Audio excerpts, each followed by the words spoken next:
Isang tanong naman po ng tipong subscriber ang ating pong sasagutin. Ang kanya pong tanong ay, ilang beses pa daw magbigay ng ivermectin sa mga alagang biik? Ang ivermectin po isang pangpurga na ating pong ginagamit sa ating mga alagang biik o ating mga alagang baboy. Mayroon pong dalawang uri ng ivermectin. Sa marunong po mag-inject, pwede po kayong gumamit ng ivermectin injectable. And then, sa hindi naman po marunong mag-inject, pwede po kayong gumamit ng ivermectin na powdered form. Kapag powdered form ang gamit, bago po nyo ihalo sa feeds o sa inuming tubig ng inyong mga alagang baboy, basahin nyo muna yung nakasulat dun sa sachet.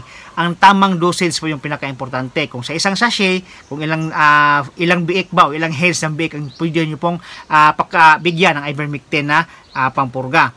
Kapag injectable naman po ang gamit yung mga kaibigan, doon po sa box ng label ng ivermectin na mayroon pong nakalagay din po na dosage doon. Depende po yan kadalasan kung ilan o magkaano ang bigat ng biik nyo, yan din po ang ibibigay nyo na ilang ml na ivermectin.